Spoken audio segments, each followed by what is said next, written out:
संसद की तरह। ये भी आप याद रखिए, इससे नॉलेज बढ़ेगी आप कि सबसे पहले कहाँ पर होता है ये, लोकसभा, राज्यसभा, विधानसभा, विधान परिषद में क्या होता है पहले, प्रश्नकाल। मान लो रात में नेपाल में भूकंप आया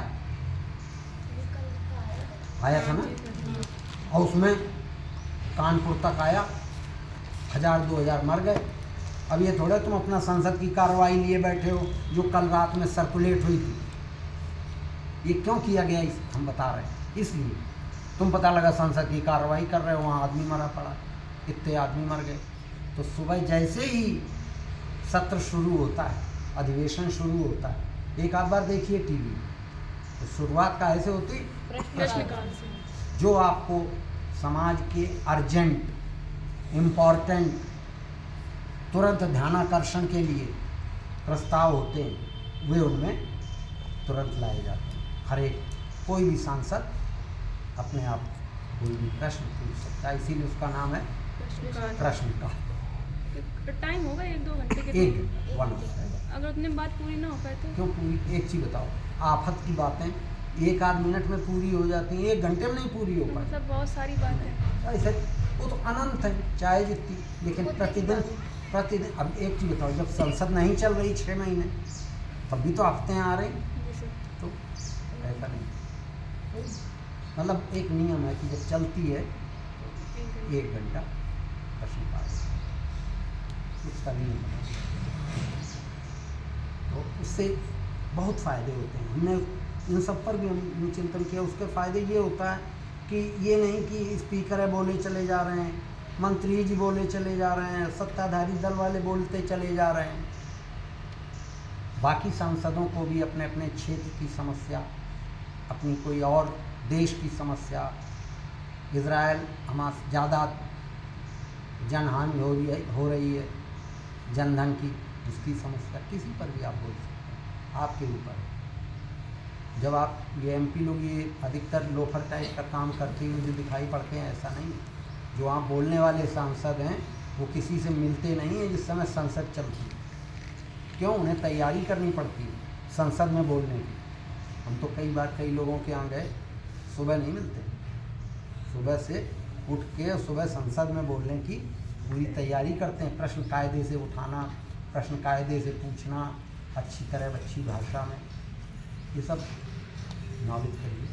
तो इसी तरह आप भी, हमने इसीलिए लिख देती है, कम से कम 2-3 प्रश्न तो लाइए, तभी तो आपको भी आनंद आएगा, मुझे भी आनंद आएगा।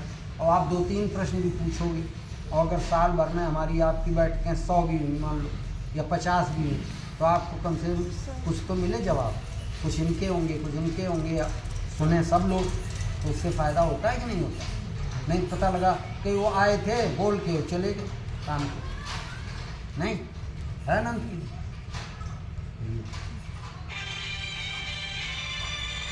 प्रक्षेपण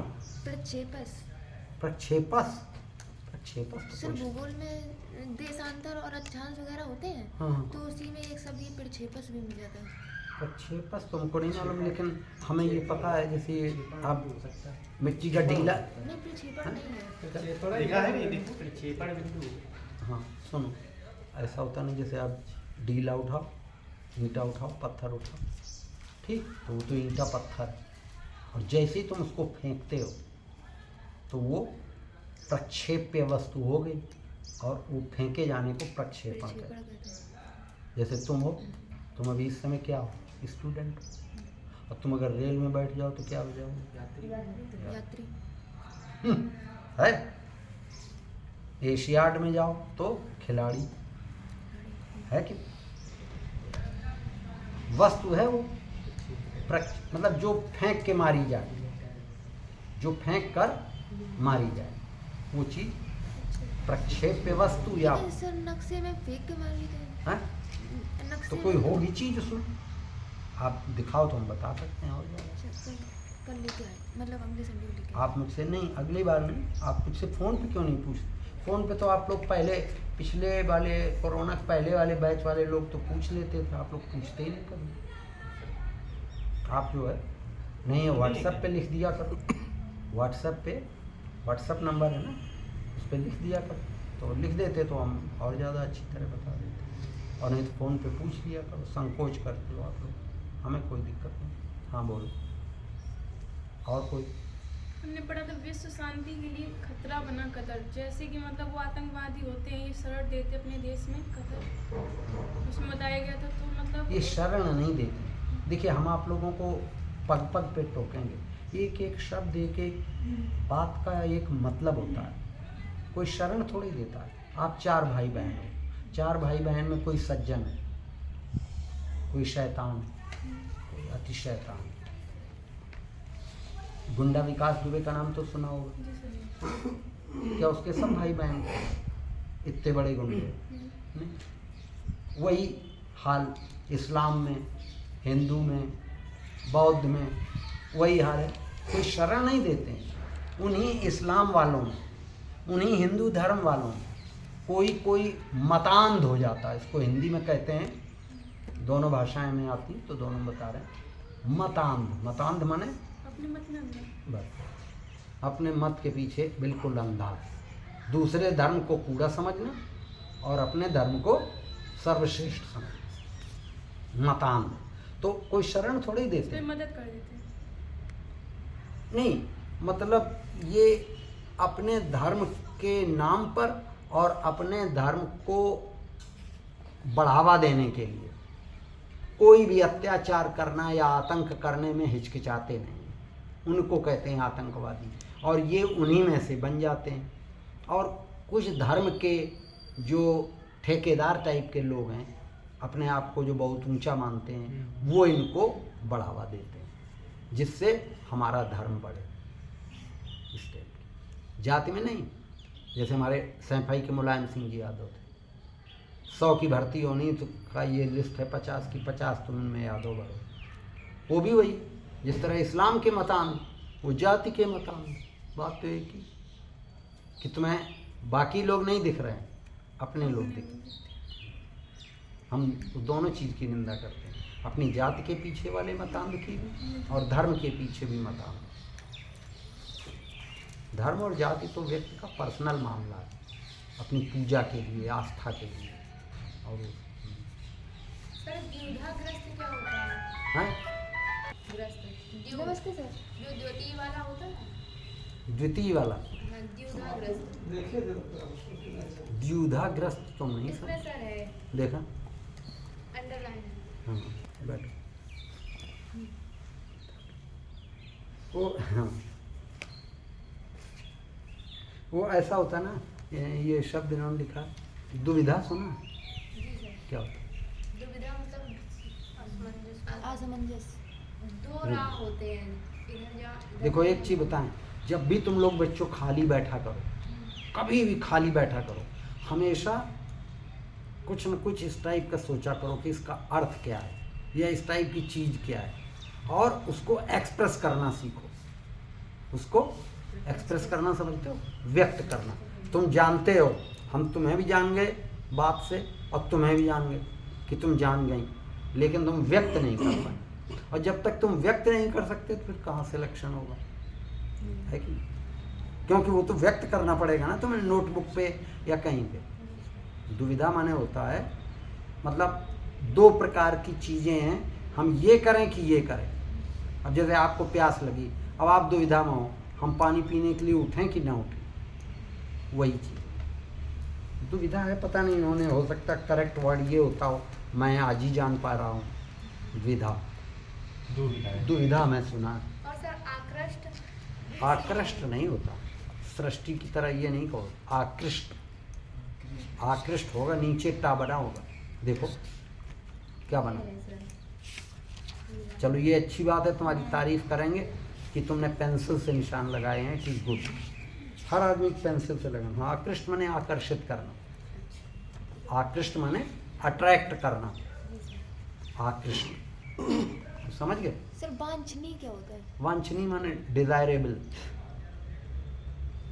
बता रहे 5 सवाल, 10 सवाल हैं टोटल।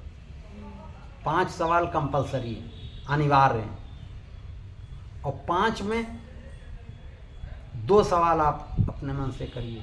तो वांछनीय, वांछित मतलब इच्छित, जो आपके इच्छा में। इसी तरह आता है अपराधी, अपराध करके भाग गया, तो आता है वांछित अपराधी। आता नहीं आता अखबार में? वांछित अपराधी। वांछनीय मतलब इच्छा करने योग्य।